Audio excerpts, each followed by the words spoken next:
Assalamualaikum warahmatullahi wabarakatuh. Sampurasun kesadayana. Saya ingin membahas tentang masih dalam Uga Wangsit Siliwangi, yaitu tentang Lebak Cawene, sisi atau sudut pandang yang lain ya, tentang Lebak Cawene ini. Ternyata banyak manfaatnya dari Lebak Cawene ini yang saya pelajari, terus saya lihat di kehidupan. Dan jangan lupa simak video ini sampai selesai agar kita tuh tidak gagal atau salah memahaminya.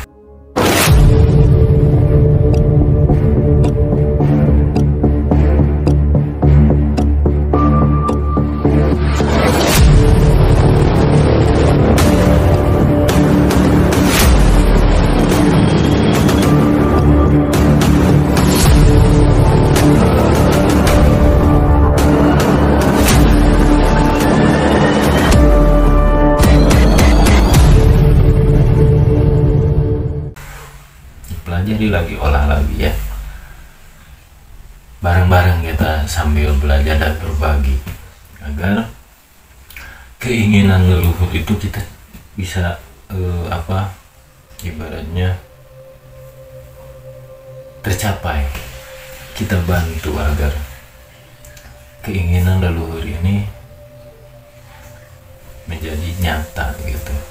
Kita sebagai anak cucu yang memiliki terah, semua anak cucu Nusantara ini memiliki terah. Cuman ada yang sadar dan tidak sadar. Terah ini apa? Terah ini yaitu tugas yang harus kita lanjutkan. Tugas leluhur yang harus kita lanjutkan. Itu terah. Terah ini berbeda dengan keturunan, gitu ya.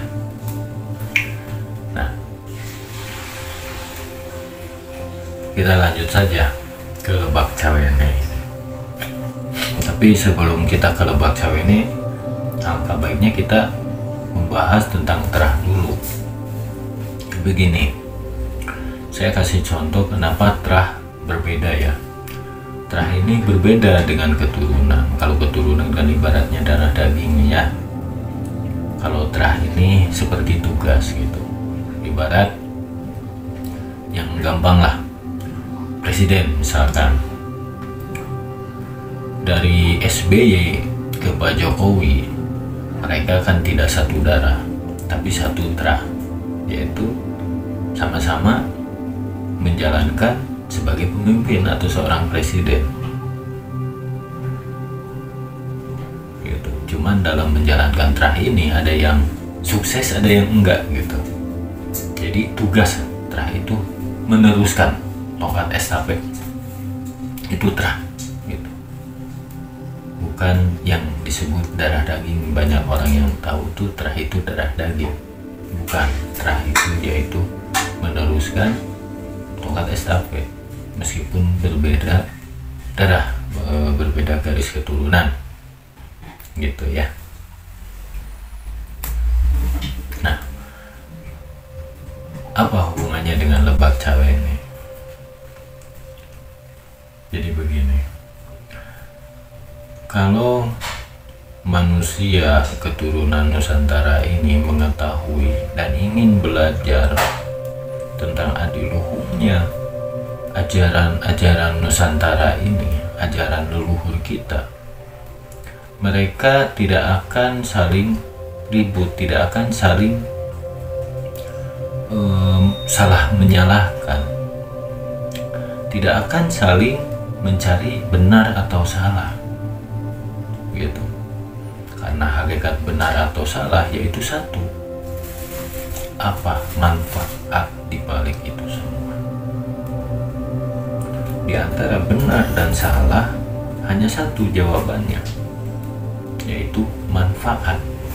Manfaat dari kesalahan, manfaat dari yang benar ini apa gitu.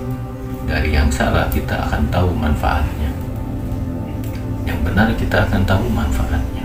Jadi satu dari dua ini tetap manfaatnya gitu ya. Nah, yang disebut Lebak Cawene itu yaitu pendasaran, mendasari dalam arti kita mempelajari kehidupan yang nyata. Kenapa mempelajari kehidupan nyata? Karena kita hidup di alam nyata, gitu. Agar kita tahu yang disebut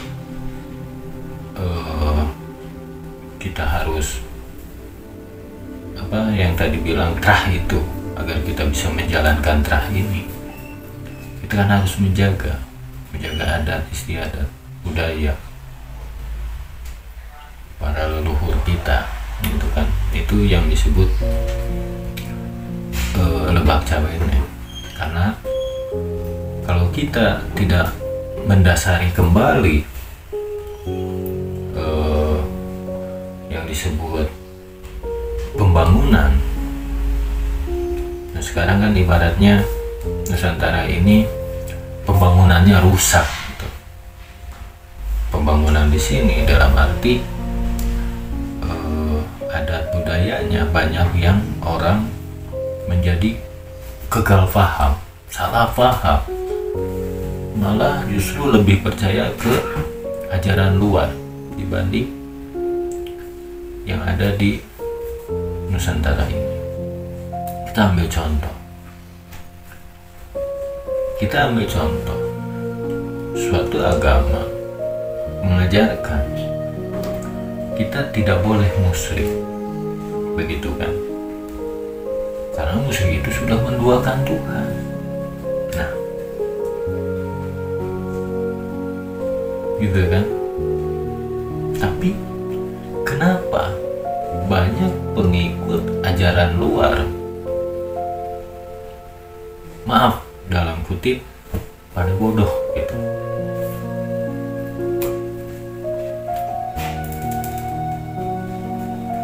Yang kita lihat dari casing itu seperti orang pintar, cerdas, tapi mereka tuh pada bodoh gitu. Bodohnya apa? Iya, karena mereka bisa dibodohi gitu. Makanya saya bilang bodoh gitu, karena bisa dibodohi.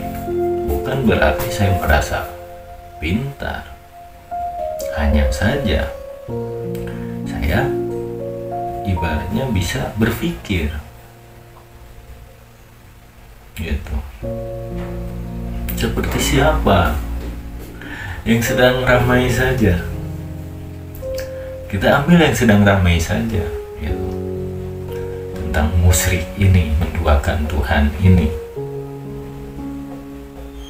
yaitu yang disebut pesulap merah dan Gus Samsudin. Mereka, ya maaf saya bilang bodoh gitu. Yang satu pesulap merah gitu kan, tidak memahami tentang ilmu alam yang disebut marifat. Dia sudah berani bilang tidak ada kesaktian dukun.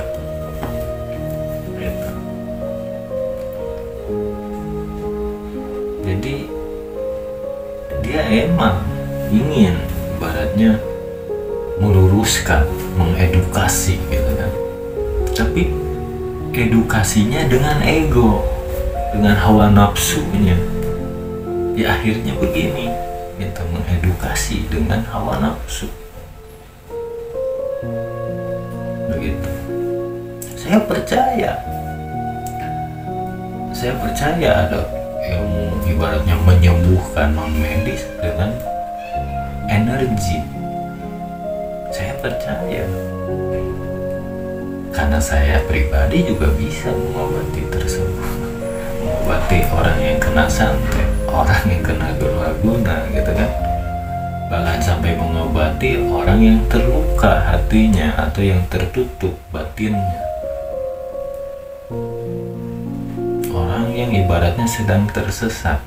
Insya Allah saya juga bisa, makanya saya percaya gitu. Kenapa kalau Gus Samsudin itu sama pesulap merah disalahkan? Nah iya, saya yakin 100% kalau ilmu santet ada barangnya, gitu kan, itu ibaratnya di masa-masa sejak kapan gitu. Kalau masa ke belakang itu mungkin iya. Kalau untuk sekarang mereka itu dibatasi, tidak bisa dengan barang langsung ada ibaratnya di tubuh orang. Kita harus memahami dulu nih tentang ilmu santet ini. Ilmu santet itu yaitu orang mengirim santet tersebut berupa makhluk, bukan barang. Jangan salah, berupa makhluk yang ibaratnya dikendalikan oleh dukun ini.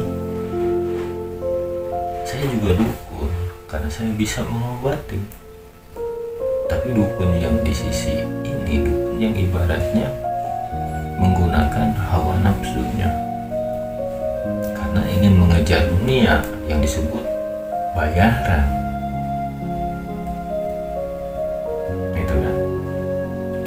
Ayat yang dipakai dukun ini apa?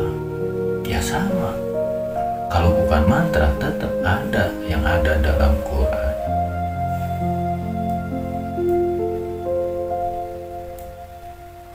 Begitu. Ini untuk saya menjelaskan, mudah-mudahan pesulap merah juga dengar itu sama Gus Samsudin. Gitu.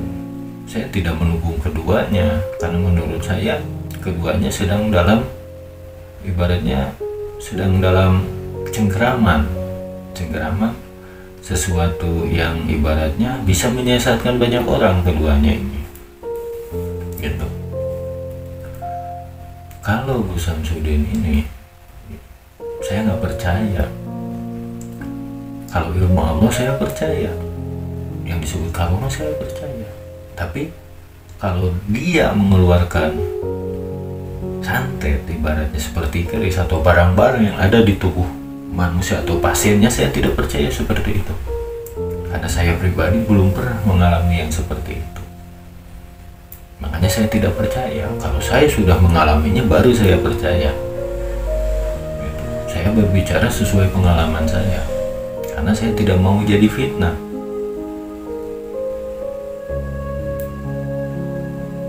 Saya tidak percaya sama Gus Samsudin ini sebagai selaku sesama spiritual yang bisa mengobati medis dan non medis. Tapi saya apa yang dipertontonkan Gus Samsudin saya tidak percaya. Itu mah hanya sekedar settingan untuk media saja agar lebih menarik ditonton gitu. Kalau menurut saya seperti itu. Salahnya Gus Samsudin apa? Dia ibaratnya melalui tontonan tersebut banyak pasien yang datang yang percaya malah dia tuh orang yang sangat sakti. Nah itu yang salah, jadi menipu. Itu salahnya. Menurut pesulap merah juga seperti itu. Kalau pesulap merah juga salah menurut saya. Dia belum mengerti terlalu dalam tentang ilmu perdukunan.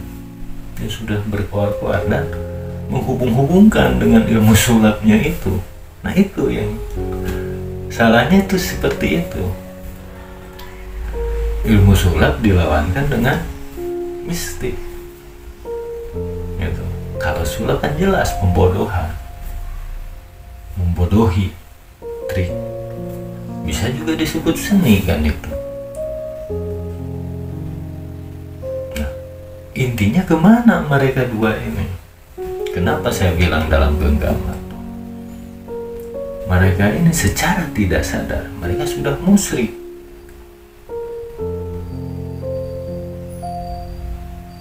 Bukan orang-orang seperti kita yang musyrik, itu justru mereka.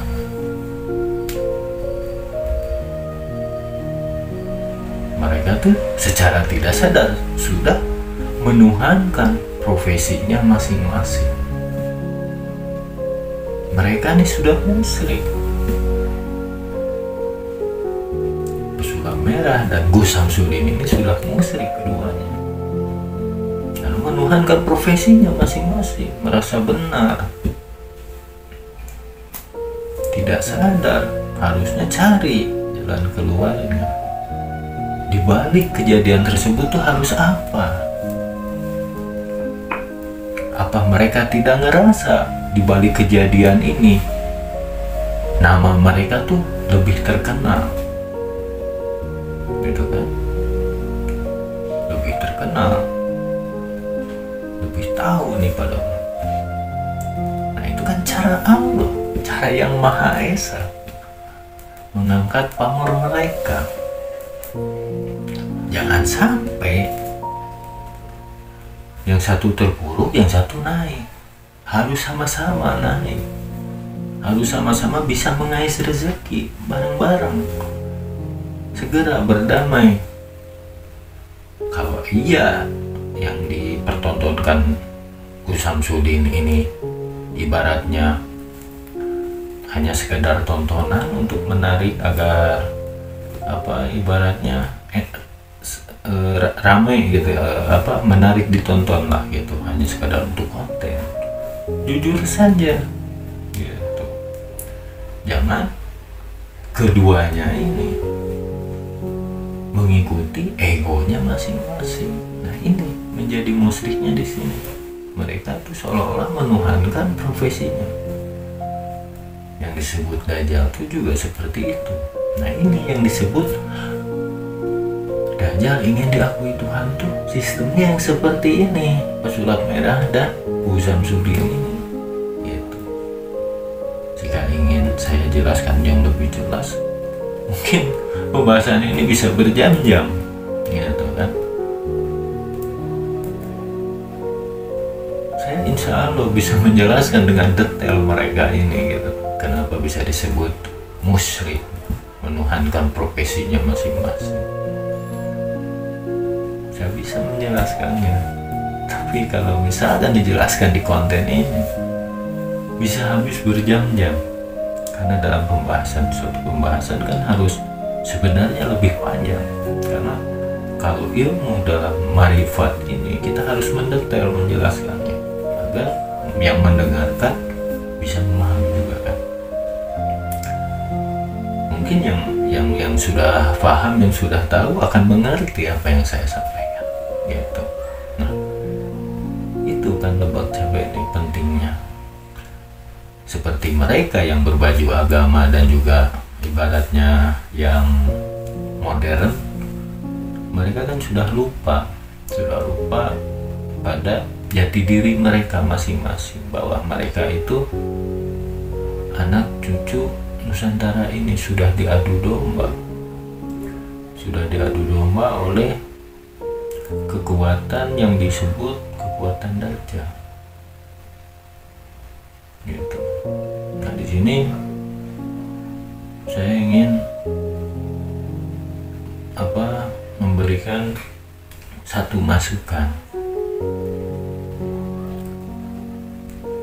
Kalau misalkan teman-teman ada yang menyaksikan hal yang sama seperti itu, lebih baik kita sadarkan itu. Saya juga sudah mencoba untuk mau menyadarkan mereka gitu. Ke Pesulap Merah saya sudah ngasih pesan, tapi tidak ada respon gitu. Mungkin kalau saya kan channel anak bawang ya, baru segini gitu, jadi tidak dianggap, ya tidak apa-apa.